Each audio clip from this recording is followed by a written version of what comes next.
Bismillahirrahmanirrahim. Assalamualaikum warahmatullahi wabarakatuh.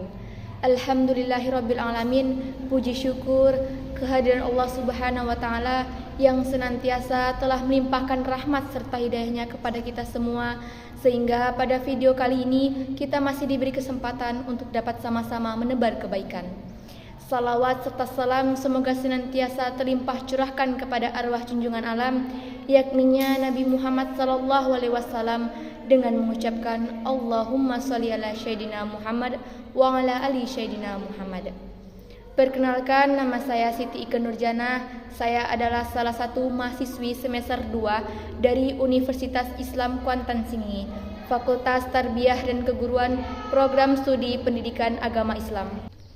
Pada kesempatan kali ini, saya akan membahas materi tentang peserta didik dalam pendidikan Islam.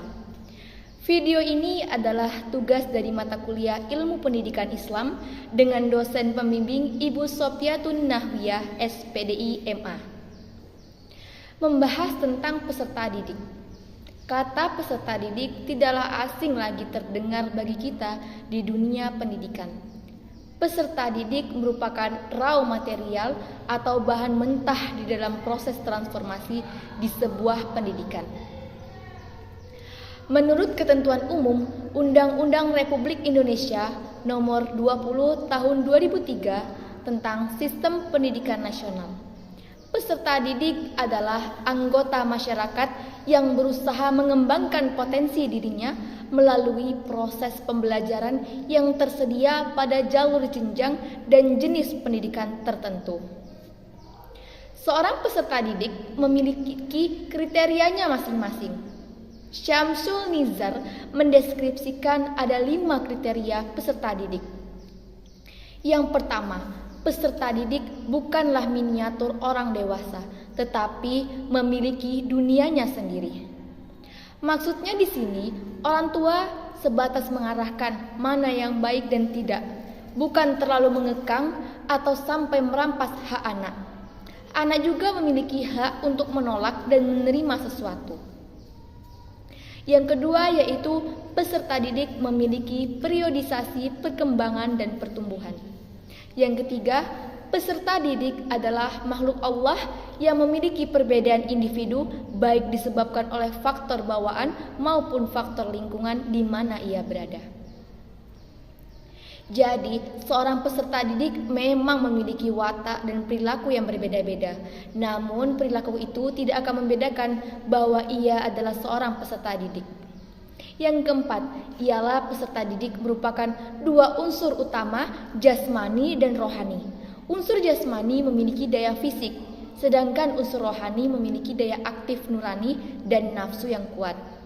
Yang kelima yaitu peserta didik adalah manusia yang memiliki potensi atau fitrah yang dapat dikembangkan dan berkembang secara dinamis. Seorang peserta didik memiliki 8 kebutuhan dalam dirinya. Yang pertama ialah kebutuhan fisik. Kebutuhan ini adalah termasuk ke dalam kebutuhan biologis yang berupa makan, minum, dan beristirahat, di mana hal ini menuntut peserta didik untuk memenuhi kebutuhan hidupnya. Yang kedua ialah kebutuhan sosial. Kebutuhan ini berhubungan langsung dengan masyarakat agar peserta didik dapat berinteraksi dengan masyarakat lingkungannya, seperti diterima oleh teman-temannya secara wajar. Kebutuhan ini perlu dipenuhi agar peserta didik dapat memperoleh posisi dan berprestasi dalam masyarakat. Yang ketiga ialah kebutuhan untuk mendapatkan status. Peserta didik pada usia remaja khususnya membutuhkan sesuatu yang menjadikan dirinya berguna dan menjadi lebih baik daripada sebelumnya, di lingkungan keluarga, sekolah, maupun di dalam masyarakat. Penerimaan dan dibanggakan kelompok sangat penting bagi peserta didik dalam mencari identitas diri dan kemandiriannya. Yang keempat ialah kebutuhan mandiri. Peserta didik usia remaja ingin melepas dari batasan-batasan atau aturan-aturan orang tuanya dan mencoba untuk mengarahkan dan mendisiplinkan dirinya. Banyak orang tua yang sangat memperhatikan dan membatasi sikap perilaku dan tindakan-tindakan remaja. Hal ini membuat remaja merasa tidak dipercayai dan dihargai oleh orang tua mereka, sehingga muncullah sikap menolak dan memberontak. Yang kelima ialah kebutuhan untuk berprestasi. Kebutuhan ini erat kaitannya dengan kebutuhan mendapat status dan mandiri. Artinya, dengan terpenuhinya kebutuhan untuk memiliki status atau penghargaan dan kebutuhan untuk hidup mandiri dapat membuat peserta didik giat untuk mengajar prestasi. Dengan demikian, kemampuan untuk berprestasi terkadang sangat erat kaitannya dengan perlakuan yang mereka terima, baik dalam lingkungan keluarga maupun sekolah ataupun masyarakat. Yang keenam ialah kebutuhan ingin disayangi dan dicintai. Rasa ingin disayangi dan dicintai merupakan kebutuhan yang sangat esensial, karena dengan terpenuhi kebutuhan ini akan mempengaruhi sikap mental peserta didik. 7. Kebutuhan curhat. Ketika seorang peserta didik menghadapi masa pubertas, maka seorang peserta didik tersebut tengah mulai mendapatkan problem-problem remaja. Maka dari itu, kebutuhan ini sangat harus dimiliki oleh peserta didik. Yang kedelapan ialah kebutuhan untuk memiliki filsafat hidup. Setiap peserta didik memiliki ide keindahan, pemikiran, rasa benar, salah, berani, dan takut. Perasaan itulah yang dinamakan atau dimaksud dengan filsafat hidup yang dimiliki manusia. Dimensi peserta didik. Seorang peserta didik memiliki 4 dimensi. Yang pertama ialah dimensi fisik atau jasmani. Manusia sebagai peserta didik memiliki proses penciptaan yang sama dengan makhluk lainnya. Namun yang membedakan adalah manusia lebih sempurna dari makhluk lainnya seperti hewan.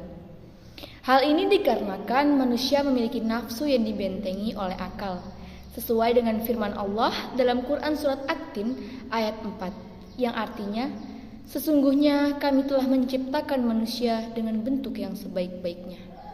Yang kedua ialah dimensi akal. Akal tidak dapat berdiri sendiri.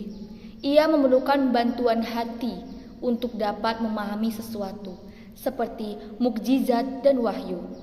Salah satu fungsi akal ialah sebagai penahan nafsu. Yang ketiga ialah dimensi keberagamaan. Manusia yang lahir ke dunia telah menerima kodrat sebagai homo religius, yaitu makhluk yang mempercayai akan adanya Tuhan atau makhluk yang beragama.